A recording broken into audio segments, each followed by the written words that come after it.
Olá, boa tarde, bem-vindos a mais esse dia de debates aqui no São Paulo Audiovisual Hub. O São Paulo Audiovisual Hub é um evento realizado pela Secretaria da Cultura, Economia e Indústrias Criativas do Estado de São Paulo e Lei Paulo Gustavo, com gestão e produção da APA, Associação Paulista dos Amigos da Arte, parceria do SEBRAE e apoio institucional da FAAP, onde nós estamos.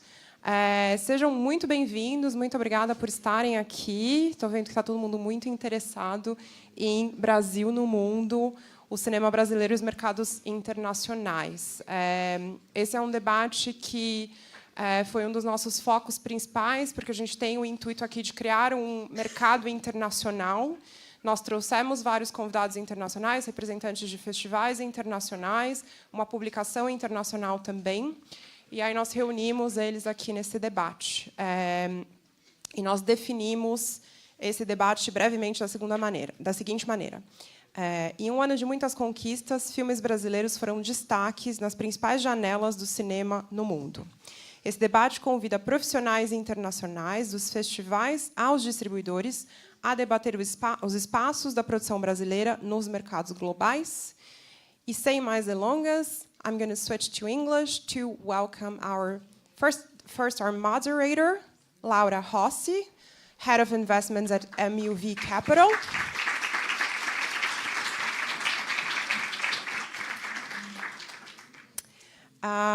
Susana Santos Rodrigues, co-director of Indie Lisboa Film Festival and a programming advisor, there you go, at International Film Festival Rotterdam. Francisco Zambrano, sales coordinator at MKDO, sales agent. A very nice Carla Simon t-shirt. Jacqueline Niash, part of the selection committee of Berlinale.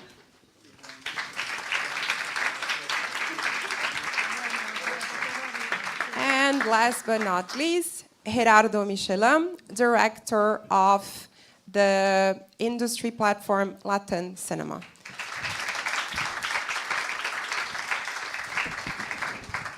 Thank you all very much for being here. And Laura, the floor is yours. I'll hand you the microphone. Thank you. Thank you, SP Audiovisual Hub. Thank you, everyone, and welcome. I do want to start the panel giving everyone an opportunity to do an introduction on yourselves and on the institutions you guys represent. So maybe we can start from the other corner with Gerardo. Yeah, well, obrigado. Boa tarde. Maybe that you are asking what's media here in a panel with very prestigious festivals like Rotterdam and Berlinale. We mainly try to give more work to our colleagues from Latin Cinema. We are a trade website, a trade site focused on Latin American cinema. And we mainly, try to to use information as a tool just to develop our industries all along Latin America. We are a pan-regional site. We have a website with a news feed, but we are also working on research. We have a newsletter, we have publications, so I hope that I would like to invite you just to follow us. Thank you. You should sign the newsletter. It's very useful. Yes, hello everyone. My name is Jacqueline Encia, and I'm a program and curator, part of the selection committee of the competition for Berlinale, and also program for other festivals, the Africa Film Festival Cologne. I've been working in this industry for festivals for almost 2 decades. For Berlinale, I program for the main competition, for Berlinale Special, and our Perspectives, which is the first feature section.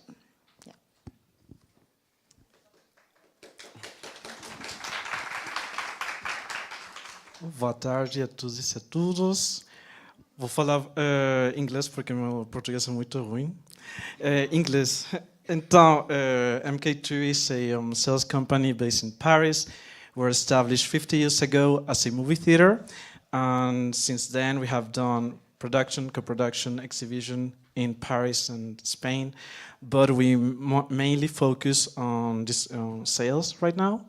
We had a very impressive Cannes this year. We had 6 films in selection. I have to look at my notes. So we had The Little Sister that won Best Actress and the Queer Palm, Sound of Falling by Masha Shilinsky that won the Jury Prize, ex aequo with Sirat, Sentimental Value by Joaquin Trier that won the Grand Prix, Secret Agent by Clara Mendoza Filho that won Best Director, Best Actor, Prix Cinéma RSC and the Critics' Prize, Romeria by Carla Simon, and obviously the Golden Palm, it was just an accident by Jafar Pahanahi. All right, today I'm going to talk mainly about Secret Agents. Hi.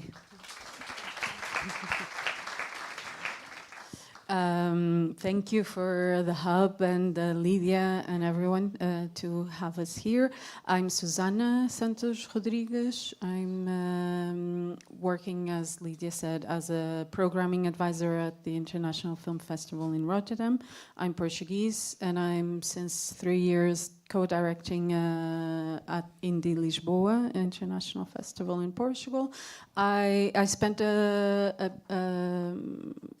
long period in Latin America. So in Rotterdam, I'm the Latin American and Portugal advisor for these territories. I'll explain, perhaps, if you are curious, a bit further in detail. And here I started also a small company ages ago to distribute Portuguese films, and we've created a showcase that became itinerant all over Latin America, and I guess that's it. Amazing.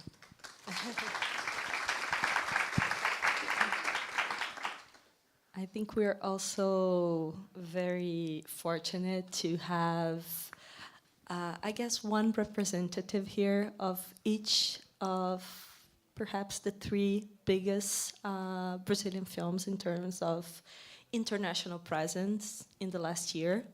So I do want to invite Susana, Francisco, who already mentioned the film a little bit, and Jacqueline to maybe talk about The Secret Agent, about the Blue Trail, and about, of course, our Oscar winner, I'm Still Here.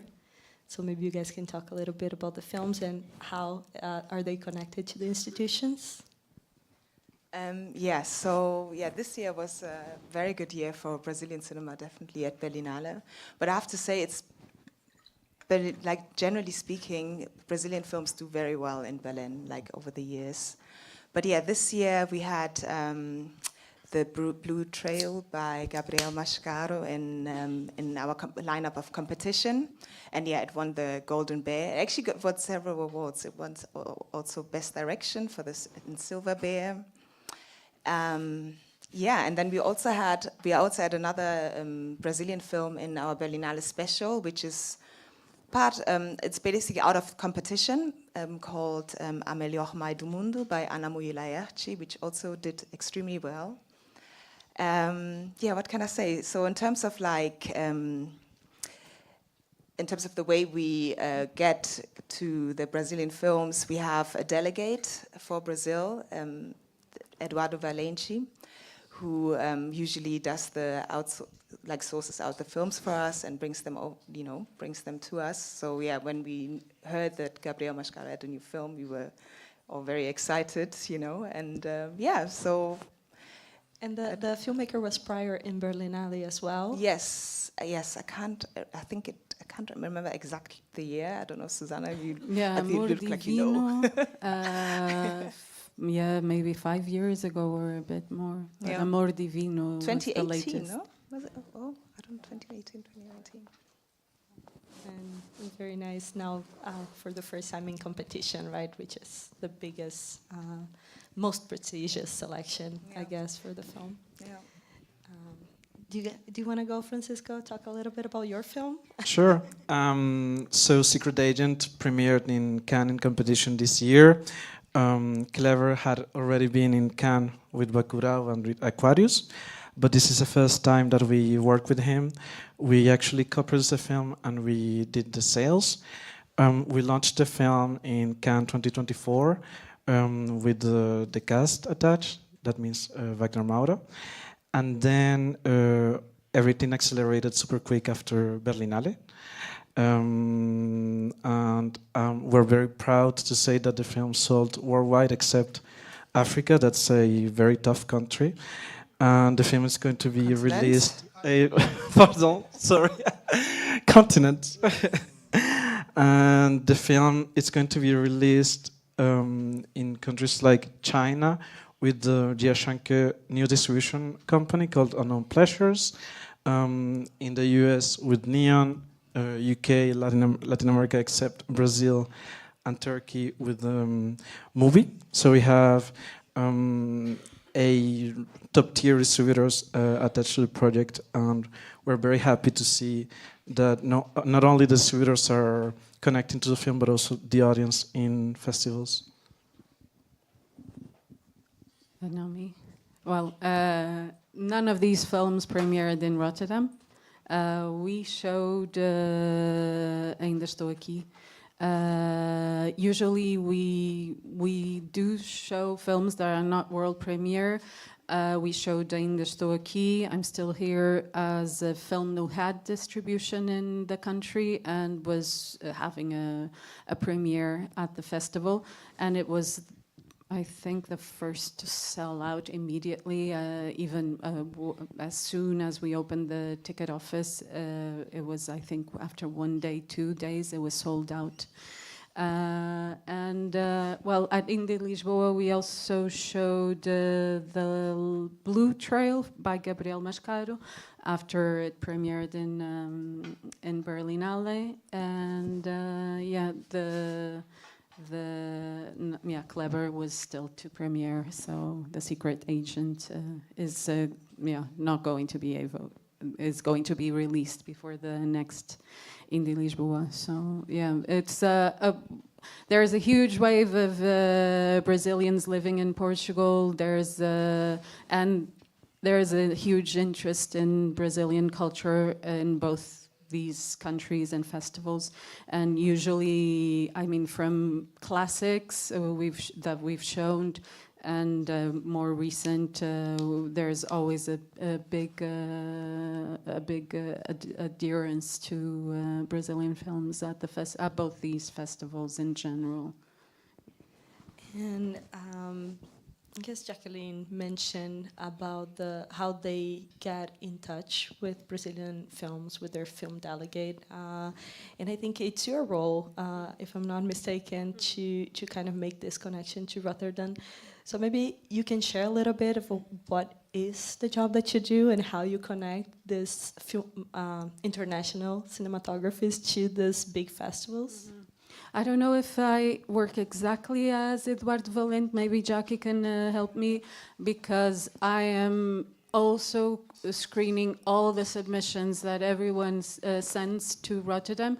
I do what Eduardo Valente also does, like I have contacts and I come to festivals, I see films, I contact people that I already know from other previous experiences, and but I also screen everything that is sent to from Brazil, for instance, to the festival. And I think Eduardo does not, or I think the delegates in general in Berlinale do not work like this, right? No. So. We have the official submission where filmmakers can submit their films and then we watch them. But in terms of our delegates, so Eduardo in this case for Brazil, he doesn't watch films like not our submission films, but he has like his own networks of production companies that he knows so he's very much in touch with these with producers to see which films are almost ready, and then that's how he connects with the films, and then he sends those films usually over to us. Sometimes he pre-watches them, sometimes not so, depending on the volume, And then obviously, I mean, he's been doing this work for over 25 years, and he himself is also a filmmaker. He works also at a festival in the south called, I think, Oliardi Cinema. So he has obviously a very big network. So yeah, I think it's two different approaches. So I do that also, but I also screen every submission. So it's a bit, it's different. It's interesting to understand how different festivals work. Yeah. Yes, absolutely. Especially because, as I imagine, we have filmmakers and producers here. To know how are the paths to get to the festivals, to get to the selections. Yeah, I mean, usually we are in touch with institutions, directly with producers, filmmakers, and also I screen all the submissions that are sent to the festival. In terms of programming structure, it's I work directly with the person who is in charge, who is the programmer. I'm the advisor, and she is the programmer for Latin America. But she sees also something that she would like to see on her own. She sees it, but I usually see the films and then I recommend to her. And the overall structure is that it used to be more divided between territories. Every programmer has a region that is responsible, so that you can understand also if you're missing out on something.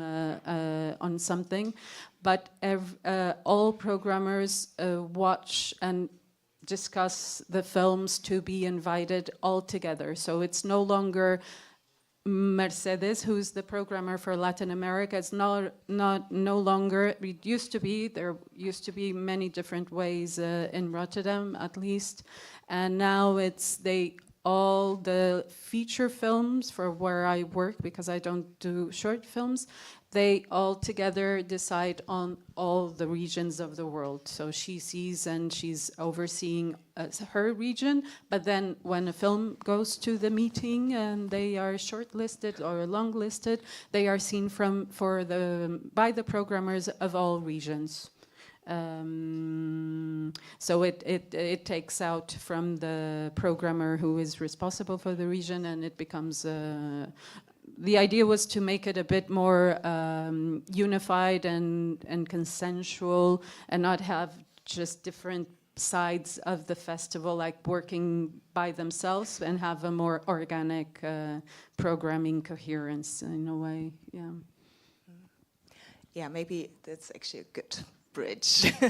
So it's similar at Berlinale. So we also, like, each programmer, like within the selection committee, for instance, has their region that they focus on. And then, like, so what happens that, like, for instance, with Brazilian titles, because we have Eduardo, who sometimes he can also indicate which section he finds the films would fit in. But then within the competition, like, I would watch films from Brazil as well, because I speak the language. And then I'll also watch African titles and also sometimes German titles, because, And then we get usually 2 people to watch it, and if they feel like, okay, this is strong enough, then we watch it together, all, within the committee, and then decide whether the film is in or not. But so it's very democratic. Yeah, and that's so good to hear, because I think a lot of people that submit to festivals, because it's so competitive, they feel that people don't watch their films. And we do. Actually, yeah, I had many conversations about that, because we get really a lot of submissions, like, it's true. But we also, it's not just the selection committee that, that where the faces are seen. It's a much bigger team, and I think it's also time that we reveal them a bit more. There's a pre-selection team, a huge pre-selection team of 10 people, only for competition. And then we have obviously our delegates who also watch films and then indicate films as well. So, and we always make sure that each film has at least 2 to 3 people watching. So your films get watched, trust me, really. At least at Berlinale, I can vouch for that. That's amazing. Well, I don't want to go too far from our main subject, and I do want to take the opportunity that we have a very diverse type of institutions here to kind of ask a question to everyone, but I'll start with Francisco, if I may, to ask your thoughts on the role of sales agent on the internationalization of films.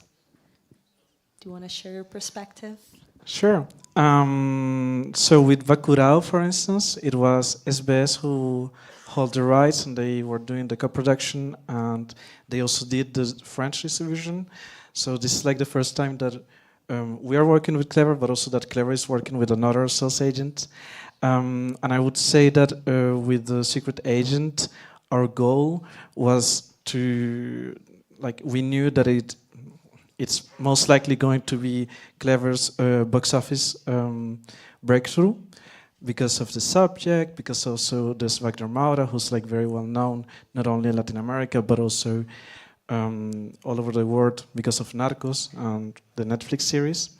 So I would say that our role as sales agents is not only to put money, but it's also, and we are co-producers with Secret Agents, so we are trying to enhance the film and for the film to be shown to the broader audience.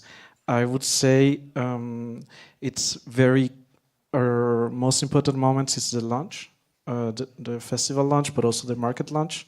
As I said, with the market launch for Secret Agent was Cannes 2024. That's a big moment for us. It's the first time that the film gets kind of rebuilt to the industry. We got really good feedback back then. The script is really good as a film. But people were kind of hesitant because it was a film in Portuguese. Then I'm Still Here happened, and there's this will and this hunger for Brazilian cinema. And in Berlinale, in the European film market this year, we had a teaser of Secret Agent, and I think that convinced everyone that it was going to be an amazing film. And was Cannes already confirmed by then? Not yet, not in Berlinale. No. But we were very confident. I mean, sometimes Thierry Frémaux makes very bad decisions, but this year he didn't. And then in Cannes, it was like a dream because everything went as expected. The premiere was amazing. Then we had very good deals, as I said, with Neon and the movie, who are very, very eager to do a amazing theatrical release in North America, but also in the UK. The film is it's set on November in North America. That means that it's like an award release. And I think, yeah, they're pushing a lot. And I think the film has kind of the potential for it. Very good. I do want to ask you, just because I don't know how familiar people here are with the role of a sales agent, just just back to the basics. Can you tell a little bit like what a sales agent does for a film? Sure. So the producers come to us with a project or with a film. That can be a project, that means a script, or it can be very later on a completed film, to represent the film outside of its production country. And then we go we go to markets and we talk to people, to distributors about the film for it to be released in the local territory. For Secret Agent, for instance, just in the sales part, we prepare after, obviously, the producers say, okay, do you have the film? We prepare pitches with the positive things and negative things that the film could have, and then we go to the European film market, we go to Marché du Film, we meet, I am in charge of Eastern Europe, so I meet my Czech distributors, and I have to convince them to take the film, for the film to be released in Eastern Europe. Secret Agent is going to be the first clever film to be released in most of Eastern Europe, except Czech Republic, but I'm still working on it. And and then there's this question not only about selling the film to the local market, but also doing a follow-up. That means when the film gets released, to get the numbers and see if what we call P&A, the print and advertisement money, is well spent, and also how it's performing.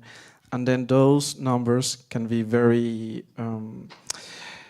they can help us to create an Oscar campaign, like we did with Anatomy of a Fall, that won the Golden Palm in 2023, and then it had a very good theatrical release and Oscar campaign with Neon. Yeah, I think it's so important, because producers sometimes remember very well about the festivals, but they forget that after the festival, the connection with, I think you used the word broader audience, right? Which is like the actual theatrical release in local theaters, and to find its public internationally. So very important. And also the work that Gerardo with media trades, I do want to hear your perspective of the importance and the role on internationalization. Great. Well, we mainly believe in the power of information, and that means that beyond the big festival, it's plenty of festivals around the world. Only in Latam Cinema, we have a database of more than 300 film festivals, and sometimes for small and medium-sized producers, it's important just to have the look also in this sort of opportunities. Not only in the big one that, as we see, the space, there are only room for few films, right? So we mainly believe in that power of information. We invite our readers just to try to discover opportunities everywhere. We know that in Latin America we have a very important creativity, but we don't have mainly the money. So we are always trying to help also our producers just to match or to find opportunities beyond Latin America. That's mainly one of the work that we did here with Progetto Paradiso, that was Show Me the Fund. That was a research about funds opportunities open to Latin American and Brazilian producers. That was together with Cinema do Brasil and Bravi, and it was in 2020, in the middle of the pandemic. But it was really a good challenge, the invitation of these institutions, just to try to imagine a platform where our producers in Brazil and the rest of Latin America can find what we need, that is mainly opportunities, financial opportunities, the way just to give a boost to our projects. So that's mainly how we try to work. We really love to scan opportunities. We really love to find small opportunities, maybe a little bit hidden around the world. But we know that once that news is published in Latam Cinema, we know that we have a sort of invisible army behind that will just write an email, send a message if they can just present the projects. And we think that that power is also one of the power that we have in Latin America beyond creativity. Amazing. Well, I do have to ask, of course, to the two representatives of festivals, if you also want to share your perspective of the role of festivals in internationalization. Yeah. Well, I think for us in competition, it's also really important to that the films that we select, that they also get sales agents. You know, we actually discussed this a couple of weeks ago, how we want to, for the next edition, to really look more closely and make sure that a lot of the films that we select also get sales, because obviously this is the role of a festival as well. I mean, obviously to show diverse cinema, like interesting cinema, you know, cinema that impact, but also to help these films to find a way, you know, in the market, and like to really have a big outreach. So, yeah, this is also important to us. We also look at that as well, and we also try, like after the selection process, to also, you know, connect with sales agents to make them aware, show them the films, like, you know, give them teasers, and, you know, make them also, make them interested in these films as well. So yeah, that's also the role of a festival. And for me personally as well, for me it's very important to also bring in like diverse voices, diverse backgrounds. Like I'm really fighting to have more African films from the African diaspora in the selection. It's not easy, I'm not gonna lie, but it's something that I really fight for. I think as festivals we need to be more open, and also Berlinale, like we have these discussions also very openly, that we need to, you know, be open to other narrative forms, you know, different kind of storytellings, and also be bold to be maybe the first to show a certain kind of cinema. So yeah, this is also something that is very dear to my heart, and yeah, just wanted to address that. Yeah, it's a very big responsibility Yeah. when you represent such an important, I think it's one of the 3 oldest festivals maybe in the world, and it's the gate, right, that your curatorship opens the doors of the world to cinematographies that they're maybe not being seen, and also, of course, the very prestigious and already, you know, the filmmakers, they already have that space. But yeah, it's good to know you take your role with a lot of responsibility. Yeah, absolutely. Do you want to share as well, Susanna, your view? No, I was hearing Jackie, and I was thinking, for a year I worked in a sales company, Film Boutique, that is based in Berlin. And indeed, Berlinale did that work as soon as they had their programming closed. They, for the films that don't have representation yet, they do a lot of effort in warning even before the, I don't know if this is official, allowed to be said, but even before they announced the program. This was before, so I don't know how it is now. Hasn't changed. But yeah, they, even before it was announced publicly, they would warn the sales company about the films that were seeking representation, so that they could indeed get a sales agent on board, right? Yeah, absolutely. Yeah. Well, in Rotterdam, I think we've always had a lot of diversity in terms of representation at the festival. In terms of internationalization, there's, I guess, our films tend to be more daring, adventurous. We try to nowadays contradict a bit of what is of that exactly, but we continue also true to the initial mission of showing films that usually would go a bit outside of the conventions of cinema.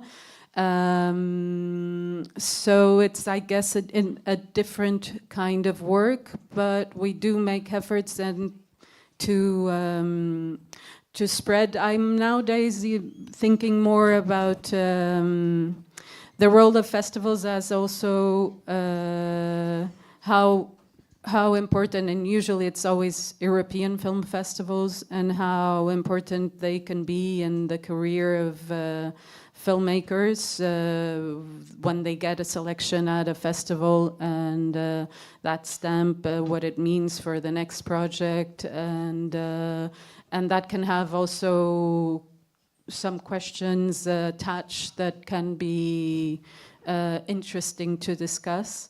Because it continues to be like Europeans giving a stamp, and then in the countries, because we work a lot with Africa, South America, Asia, Eastern Europe, and it's the stamp that then allows them to get support. So we think a lot about that type of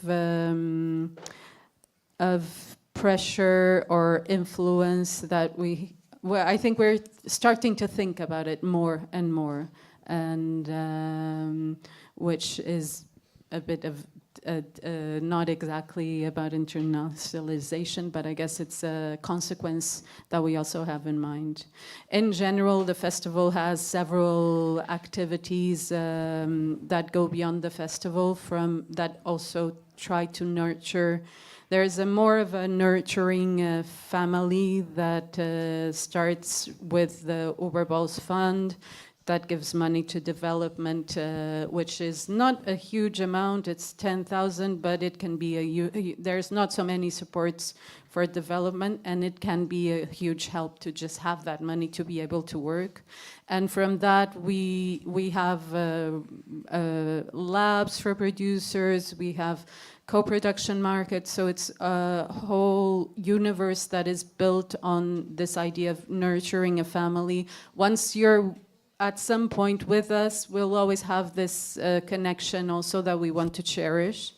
And I think that's also a more human way to see internationalization, I guess. Yeah, it's very good you touch on that topic, because also for Berlinale, you have one of the biggest markets, European film markets, attached to the festival. You also have a lot of different opportunities beyond the red carpet, which I believe it's blue in, or am I mistaken? It's red, right? That's red. Okay. So beyond the red carpet.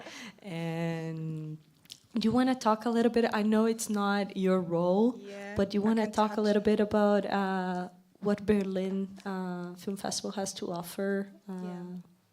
Yeah, I mean, aside from obviously the festival and exhibiting films, we have Berlinale Talents that is been around, I think, for 22 years, if I'm not completely mistaken. And Berlinale Talents' role is like, to kind of nurture the new generation, or the new generation of filmmakers, producers, screenwriters. So it's like a lab situation where they get training, and they have different networking opportunities there as well.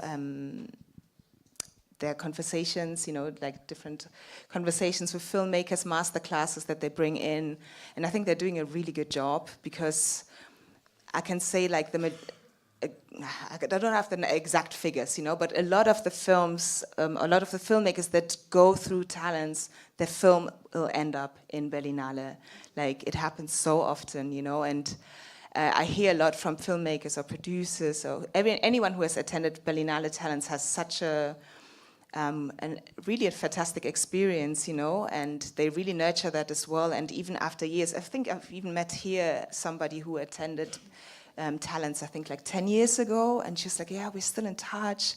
And sometimes, like, if they come and want to make a film in Brazil, they would call me, can you recommend a producer or actors or whatever? And so it's really nice. I think it's helpful. And so I think this is something that works really well. And then obviously there's EFM Toolbox, which is kind of like the market, the business side of things. And then there's Berlinale, the World Cinema Fund, where filmmakers can get the opportunities to get funding for their films, like co-produce with Germany. Don't know the exact technicalities, but Yeah, and you can learn about both funds and how they work through Show Me the Fund, that Latin Cinema has partnered with Projeto Paradiso. Gerardo told us a little bit more about it.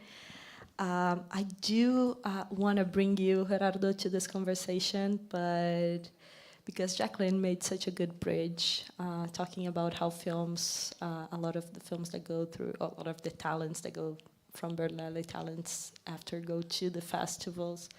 I do want to ask Francisco, what is, I guess I'll ask you specifically about MCADO, your company. How do you guys utilize the labs, the co-production markets, the funds to curate or to learn about projects that build your lineup? And what other things you do to find projects you build your lineup, of course? That's kind of a tough question for MK2. I can say about, in general, sales agents, they go to co-production labs to look for projects. I think we have arrived at a stage where either way we would get the films that we would want, more or less. But usually before, when, like, I don't know, 5 years ago, the head of acquisitions would go to the most important ones, that means Rotterdam. I was in Rotterdam this year, actually. And then the most important for us, I would say, it's Les Arcs in France in December, Torino, Italy in October, November, and then sometimes Locarno. And even though if we don't go physically to the festivals, we're always the same person, like acquisition coordinator in charge of scouting projects selected in those labs.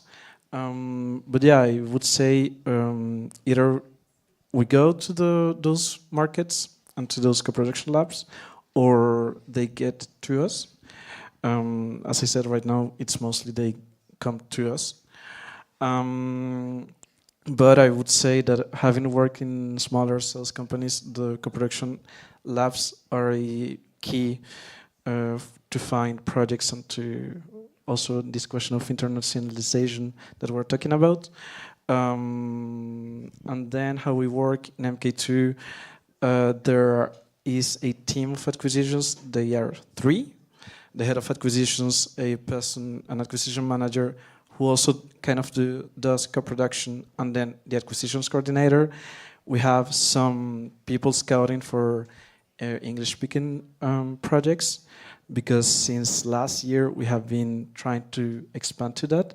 We recently launched the sales of the first film directed by Michael Cera, for instance, with Pamela Anderson.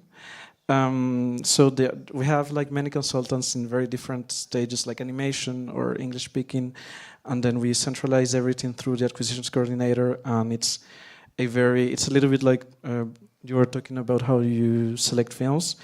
There's at least one lecture or one view per film, and if a person likes a film, then kind of the whole team tries to watch it, because the sales team works very, very closely with the acquisitions team.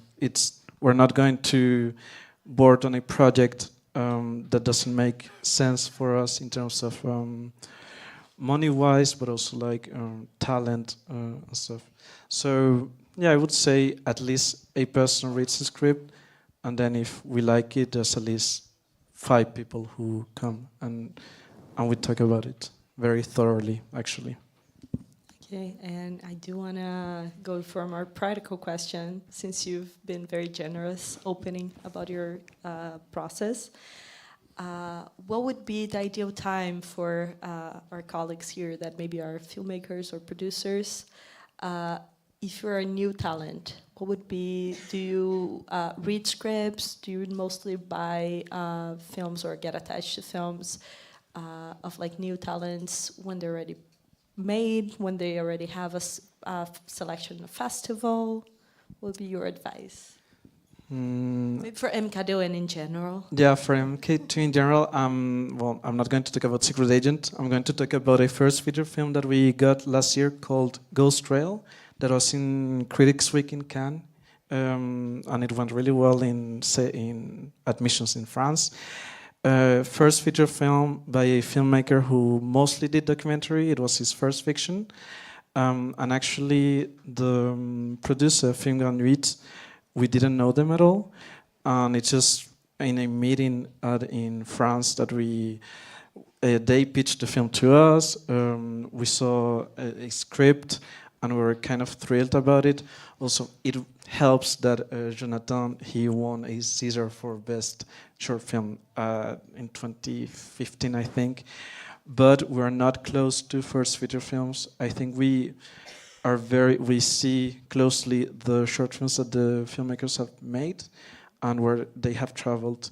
In Berlinale, for instance, we had a film called Jessica Forever that was in TIFF, but the filmmakers Caroline Poggi and Jonathan Vinel won the Golden Bear for short film many, many years ago, and we also did their second feature film called It the Night that you're distributing. So yeah, I think the best way to reach us is physically, to try to grab us and to get to know our faces. I would say a bad way is to cold email to us, like just send a script like that's not going to work. But yeah, just see us, and sometimes see if you can be recommended by someone, it's better. But then I'm curious, Ghost Trail, did you get it before the selection of Semaine de la Critique or after? We got it in development stage, like very, very early on. For first feature films in general, for every film we are coming on board earlier on. But I think it's also a question about the industry that's changing and about the need of producers for us to fill the gaps. But usually, for instance, we had this year in Cannes, Sound of Falling. It's a second feature film that it was supposed to be in Berlinale, apparently. I'm sorry.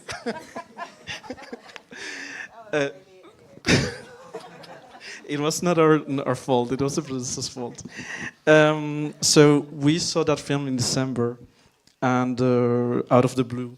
I think it's because the head of acquisitions, Emmanuel, had met the producers, and we were shocked. We really liked it, and we didn't know the filmmaker. She did a first feature film that was in Forum, no, in Berlinale, but in a smaller section. And actually, the day that we said that we wanted the film, Cannes send out also the letter. So it's not us who... Them, I mean, we don't need to dish this out. So that one, Sound of Falling, we saw it very late, completed. The editing was done. But for the rest of the films that we had in Cannes, it's mostly, it is development. And then there are two, Sentimental Value and Secret Agent, that we co-produced. But that's a whole different story. That is very good. A lot of tips. So I think to summarize, short films, to pay attention to making them and where they go, and then participate on labs and participate on funds, and I guess be present in film in markets. I think it's also something you brought it up. So very good tips. And I think someone here that can also help us a lot with the practical stuff. I do want to bring this conversation about the labs, the co-production markets, the funds. Gerardo did mention already the newsletter. You did mention the Show Me the Fund. But I did want to bring you to this conversation because I think the trades are actually the first tool that anyone in this room that it's interested in the festivals, in the sales agents to give the step. Do you have tips for everyone? Yeah, definitely.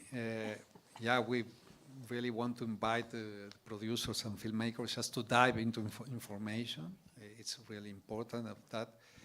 We had many tips here, and we really enjoy when we make an interview, just giving this between the lines, just trying just to discover some tips to be very successful in maybe in a call for entries or maybe in a festival. So just that invitation, there's a lot of information beyond Latin America. You only need just to navigate, just try to find good interviews, not only in Latam Cinema, but also in other trade publications.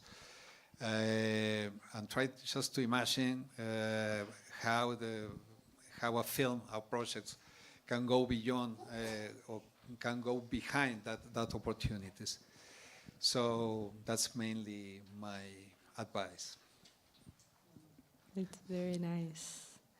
I have a lot of questions, but I also see some hands already. And I do want to give people here the opportunity to ask their own questions. So we have one right here in front, and then we can do a couple more. Also, you guys can ask in Portuguese. Everybody here talks Portuguese or Portunhol.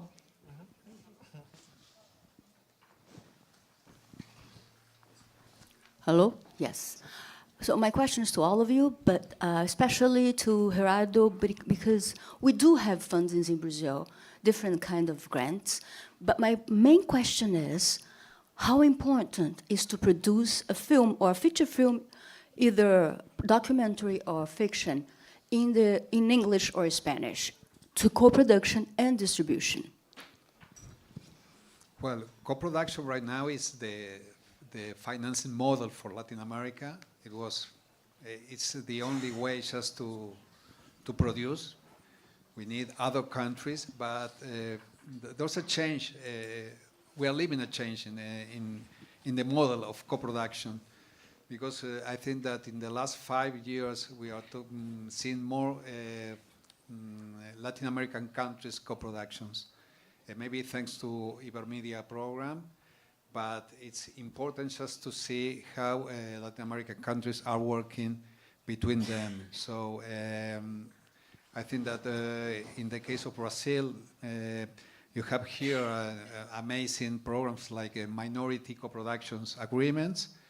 I think that right now you only have with Uruguay, but it's amazing to see the results of a small program and how two different countries, I mean in a huge country with a small country, can work together, and how we can transmit experience and also to have a very good films after that. So it's important just to have good partners, but I think that in the last year we saw some very famous Latin American films with 10 countries co-producing, like Los Colonos or El Choque. No? It's amazing just to see 10 countries working. I asked one producer of this film what was the most challenging thing just to work with 10 countries, and he told me, yeah, only just to give the tickets for the premiere. Right, and what's the importance of language? Should we produce in Spanish or in English to distribute in Latin America or in Europe? I think Francisco. it's his angle is the weakest. Yeah. From festival side, it's obviously not an issue at all. Language, it's how many more it's welcome. So I guess it's on the selling to distributors. No? If you're making a film in Brazil, do it in Portuguese. If you're doing it in Latin America, do it in Spanish. I would say we're not looking for films made in Mexico with English as a main language. It has to be something on the script maybe that works. For instance, Anatomy of a Fall is a French film, but it's mostly in English because it's like the main character is German. And I would say that the English-speaking titles that we are looking for, it's only produced either by English-speaking countries or directed by English-speaking directors and with English-speaking cast. So from our side, I would say stick to the regional languages. Okay. Yeah. Thank you. And Sorry. That, and also I think that the audience is every year more used just to see series. I think that the streamers are changing the landscape, mainly because nowadays you can see a Latin American film in Spain, thanks to the subtitles or maybe to in some cases to the dub. And that 20 years ago was almost impossible. It was really hard for Latin American cinema just to be exhibited in Spain. Many people ask for subtitles. And right now, the streamers has changed that landscape. It's important to have that in mind. But I agree with Francisco. You must be yourself. You must be honest with the creative side of your projects. And that means that you're going to talk the language that you use. Thank you. And I think Also, for a brief moment, I was also a sales agent, and indeed, I remember very clearly, and selling Portuguese films. It's a Portuguese language film, and they would hang up. Really? Yes. Oh my God. But what Francisco and Gerardo are saying is also quite true. You want to be authentic. You don't want to be doing an English language.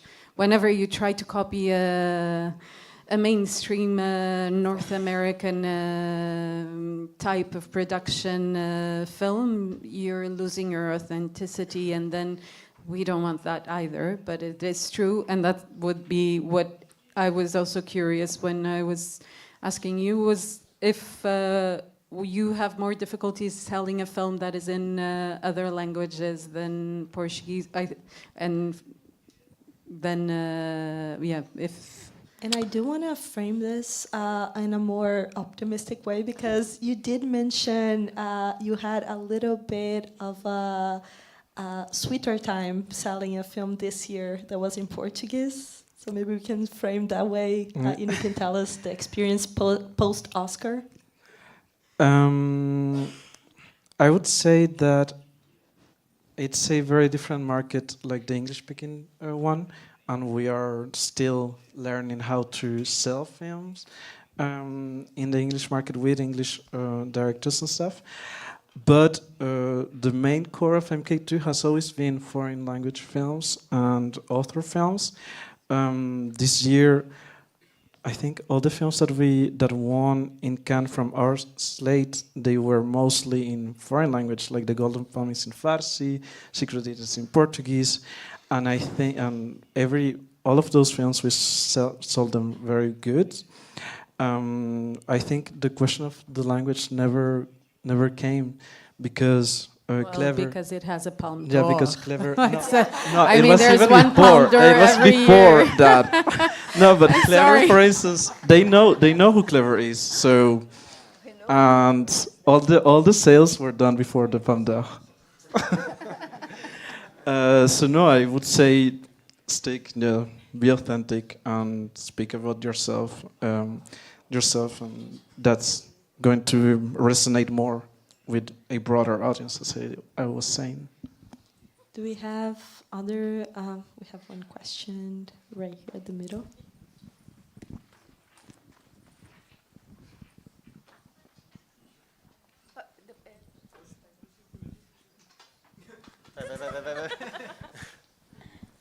Hello. I tried to write my question here so it could be more cohesive, so don't mind me, I'm reading from my phone. I'd like the panel to elaborate a bit on a specific point that was made about festival selections. In specific, Jacqueline mentioned that if the film is strong enough. And the thing is, considering that perhaps if there's components of inclusion that go about politics in Latin America, as a Libyan Brazilian filmmaker, I've had a lot of conversations with colleagues here and there, and there's a little bit of a limiting situation going on in terms of subject matter, which makes some people a little confused on to what to talk about in the conversation of authenticity. For example, within the Arab world, you find a lot of films about war and humanitarian crises. In Brazil, it's usually about poverty and such. So yeah, just wondering if there's a bit of a elaboration on what goes through the selection process in Western festivals.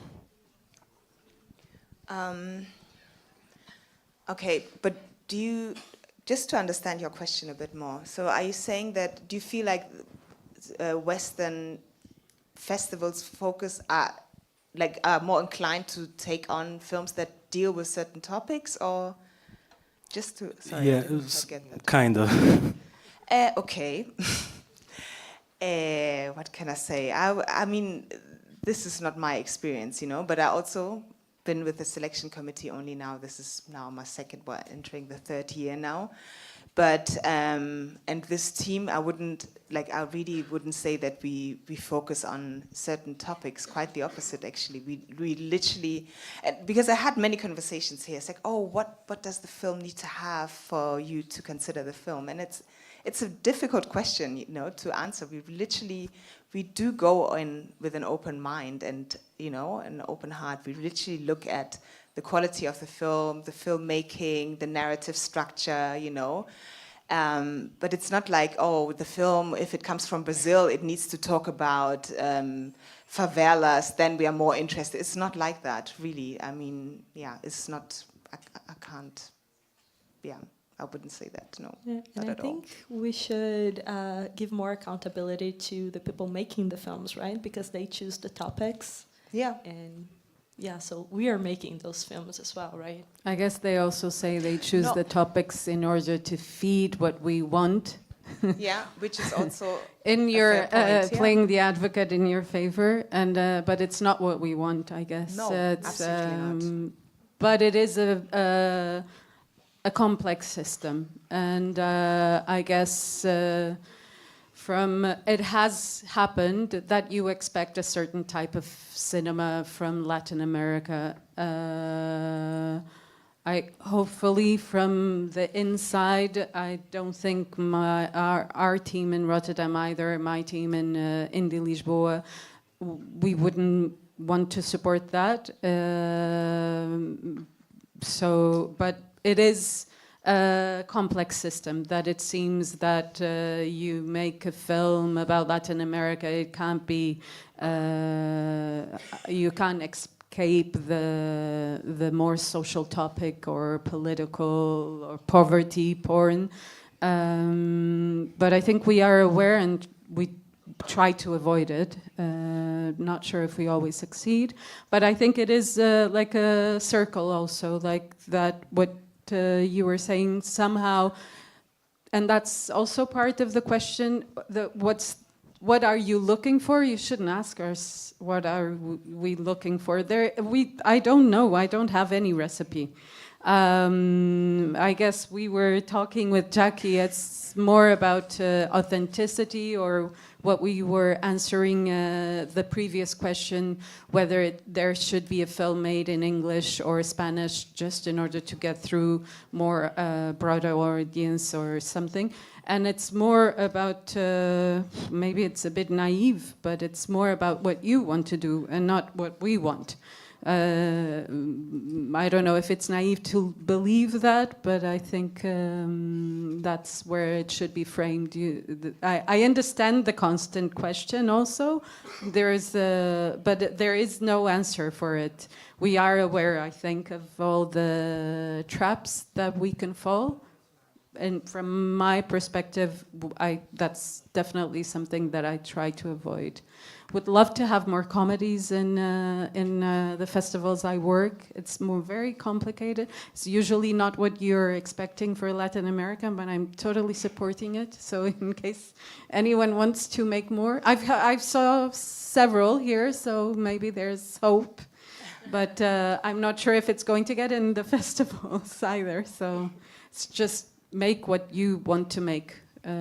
Instead of trying to feed what one thinks we want. Yeah.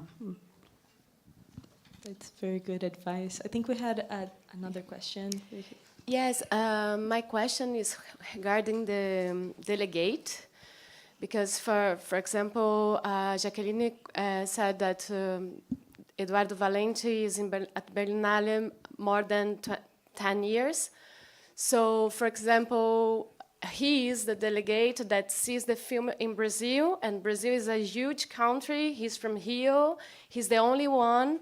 So how it's like, have you ever thought about also changing times to times the delegate as you change also the programmers? Because we have even if he's really open-minded. Sometimes he has a view on films and a perspective that's his own perspective. And sometimes we need also dialogue because we are a huge country, so yes.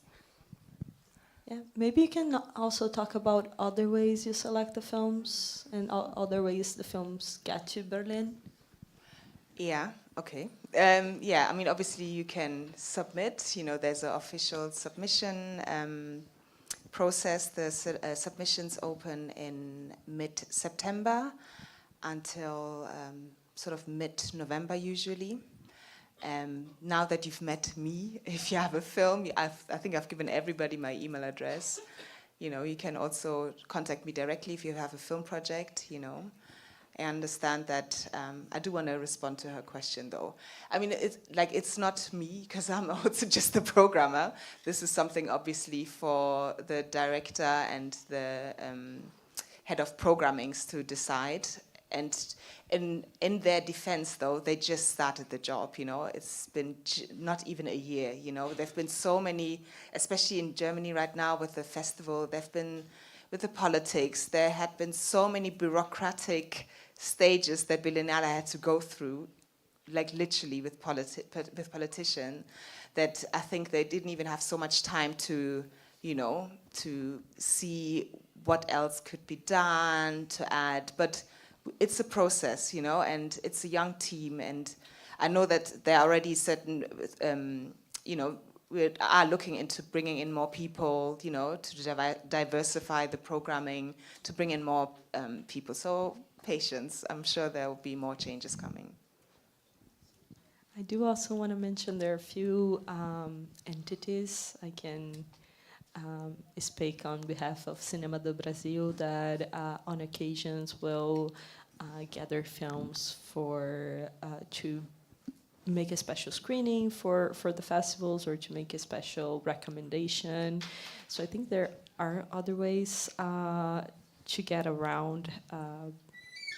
Of course, everyone will be biased. It's impossible, and I think we have to embrace that. But I think there are other ways to connect, and I think that's the beauty of it. It's to find those paths to get to the people that will love your film, because I think as Jacqueline said, at least 2 people will watch it. So, you know, if one of them likes the film goes through. Yeah. Do you want to talk a little bit about this, or? Well, I guess it's, I think holding on to the same position is not healthy, so I think it's indeed something that can, also it's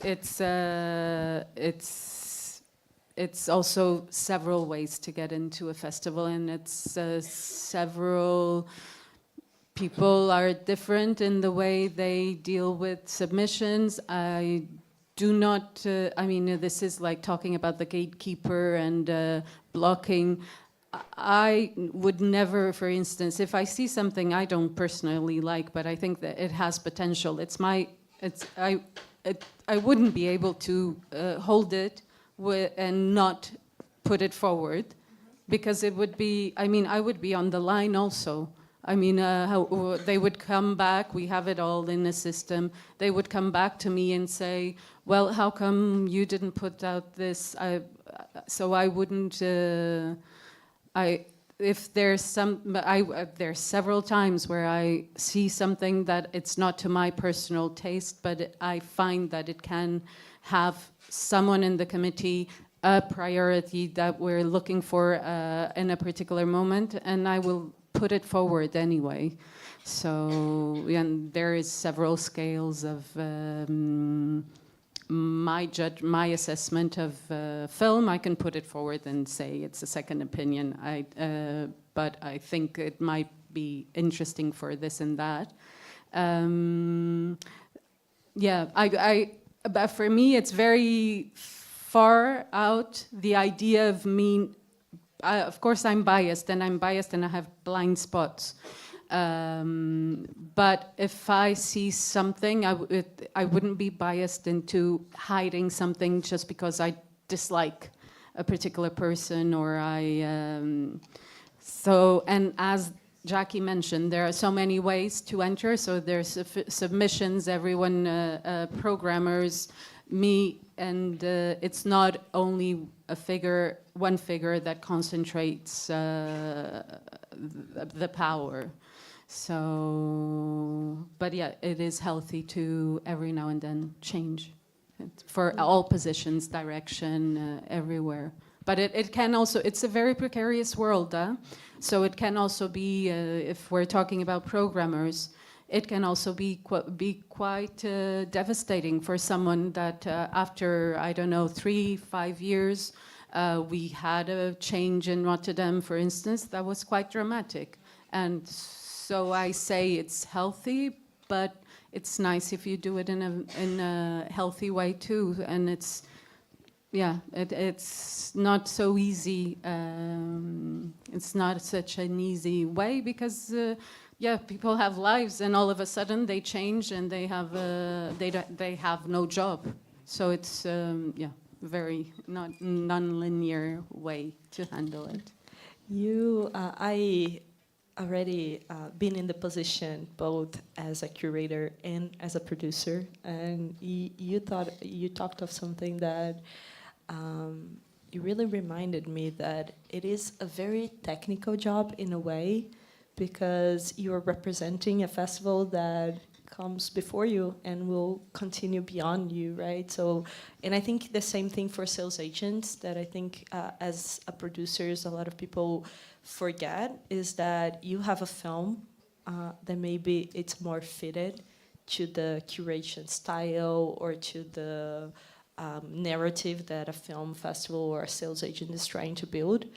So I think it's also, you know, there is like some responsibility that falls into the producer side to understand what type of films are being selected on those festivals, and to understand what festivals are probably more your home, and to understand maybe why, you know, in that moment in time, that festival doesn't select the type of film that you're making, and it's fine because other will, and there are plenty of festivals and of sales agents available out there that, you know, I think it's very laborious to find your home, but once you find it and it's a good match, then everybody's happy and people get to see your film, and it's exciting after a lot of work.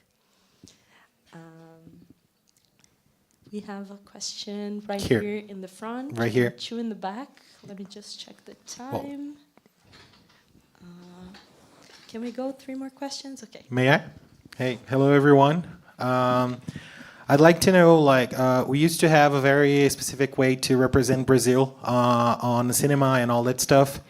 And talking about selling it to the world, like, what are the challenges about promoting a Brazilian movie or a foreign language movie, or what are the challenges about bringing it to a festival and showing how important is that culture, and not showing them only the poor way or all that stuff? It's like showing them that promoting Portuguese-speaking language movie and all that stuff.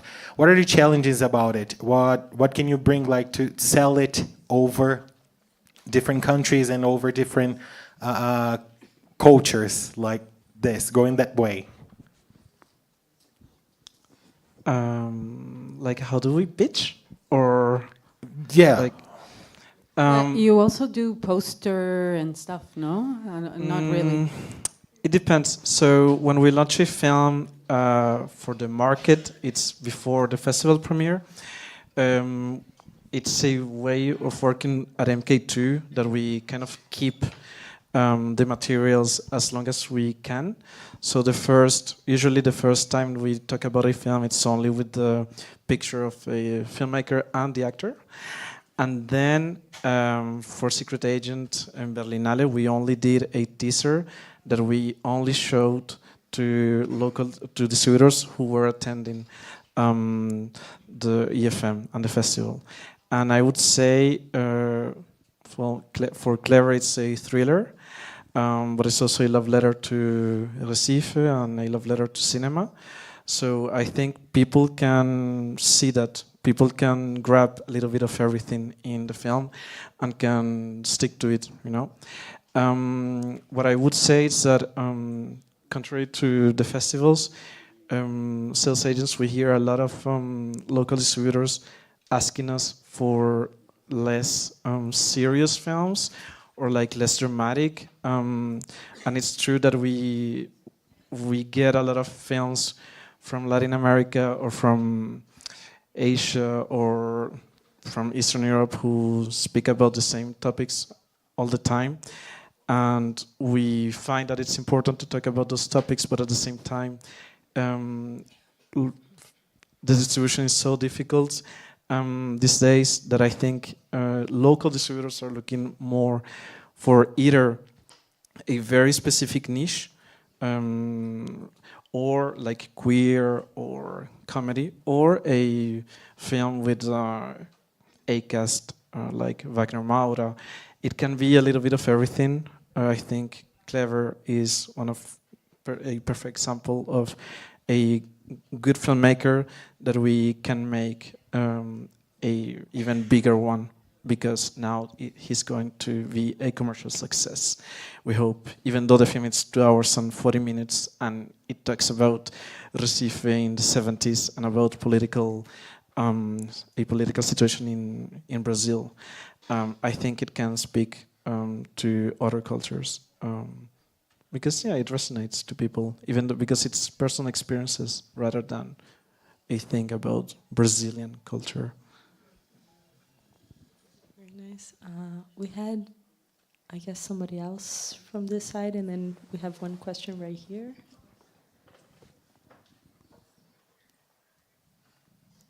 Do we have the microphone with someone?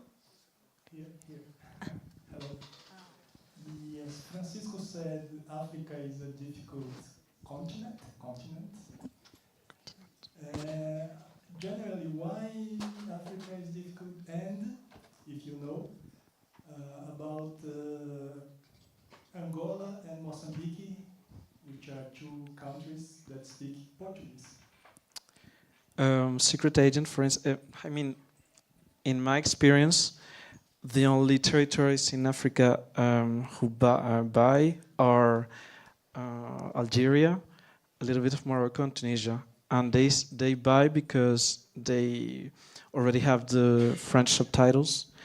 And I think our films who are shown in the African continent is mostly through l'Institut Français or those cultural associations.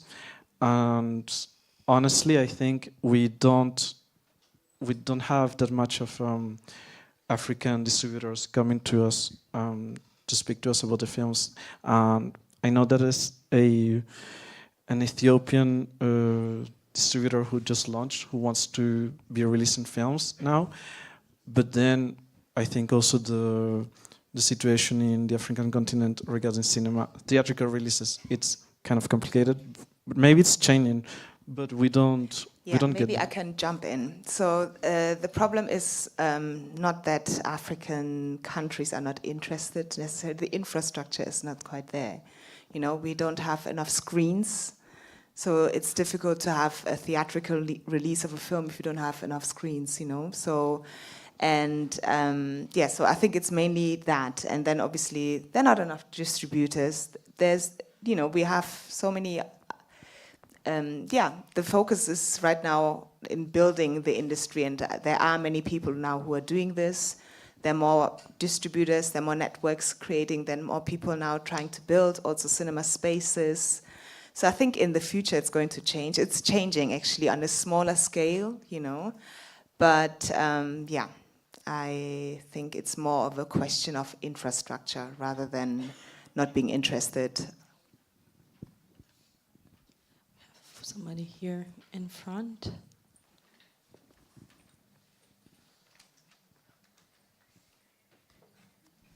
Hi, I guess Francisco, because you're the only sales agent here, it's got to sort of be for you, but then you've got to carry the can for all sales agents.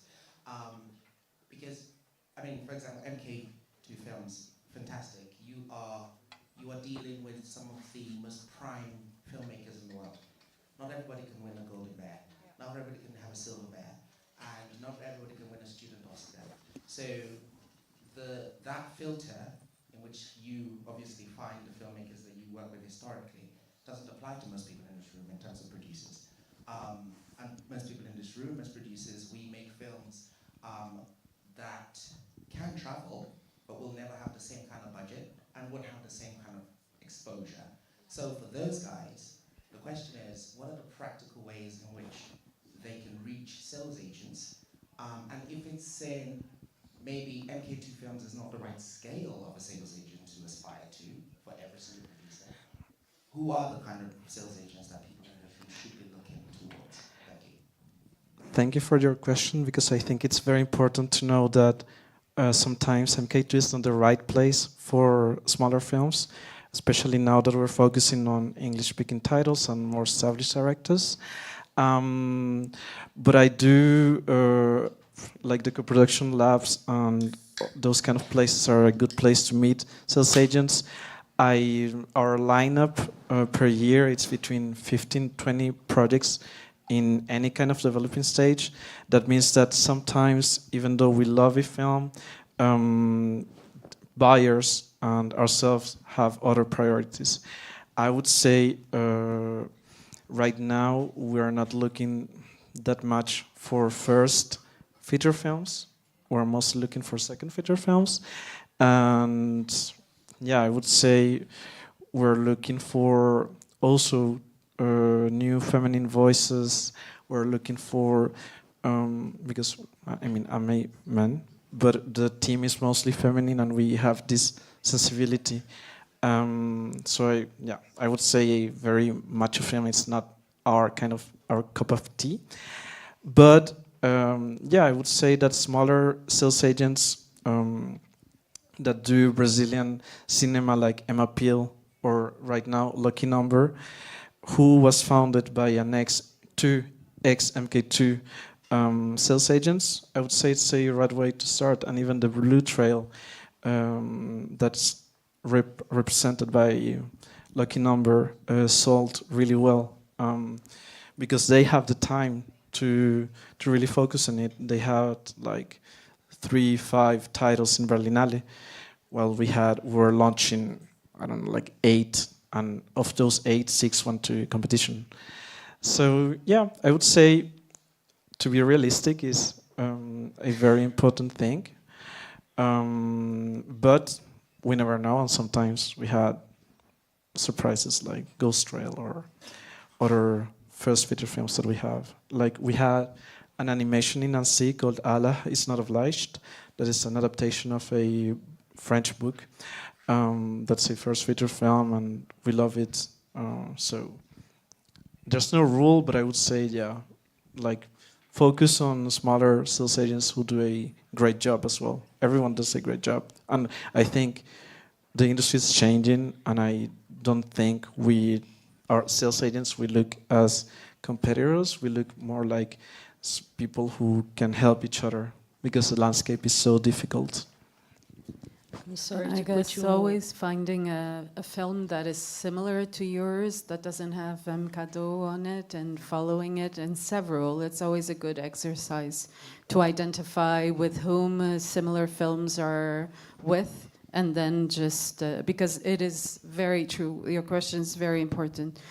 Most people are aiming for the top, and the top is not even going to be, it's going to be busy with other things. So you just better find someone who is in the same line as you and can carry you in the same, the same weight, and can be much more beneficial than a bigger sales agent who most of the times won't even answer you, I guess.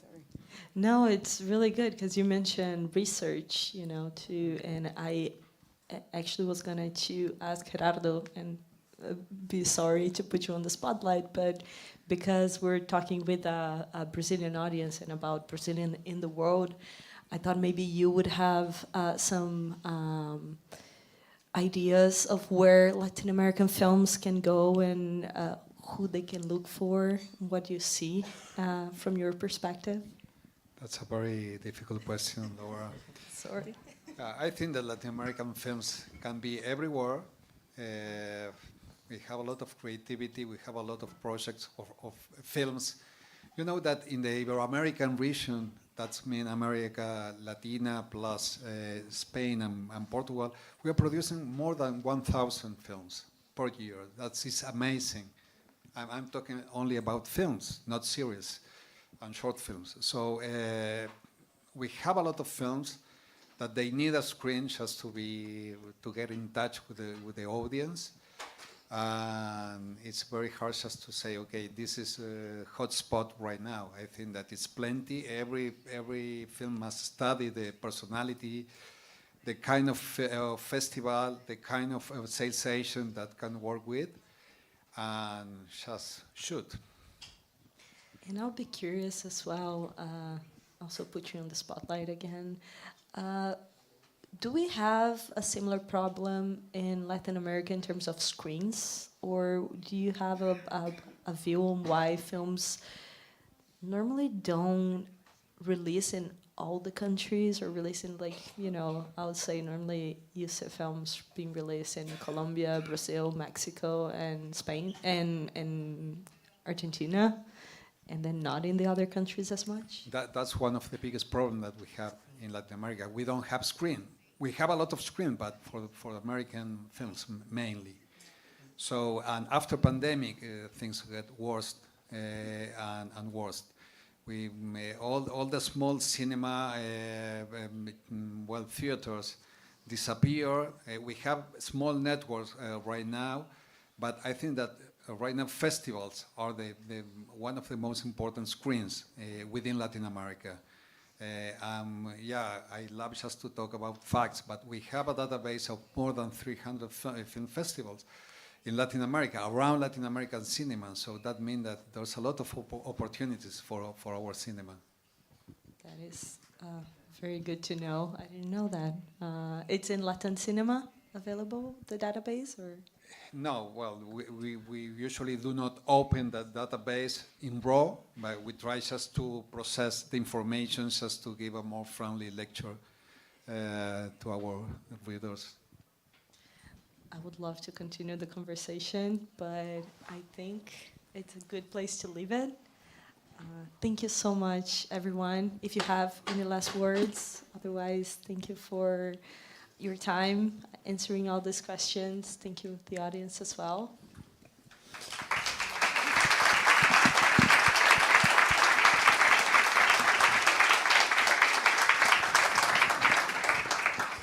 Thank you, Laura, as well. I just want to invite you. We have a networking event at 7 here at the Business Hub. You're all invited. And then at 8 p.m., we are back here for a masterclass with Glenn Gaynor. Eu posso falar isso em português? A gente tem um evento de networking aqui do lado às 7, vocês estão todos convidados. E aqui às 8 da noite a gente volta, a gente tem a masterclass com Glenn Gaynor, que é o chefe de produção física da Amazon Original Movies, Amazon Studios. Então fiquem e voltem nos próximos dias também. Muito obrigada.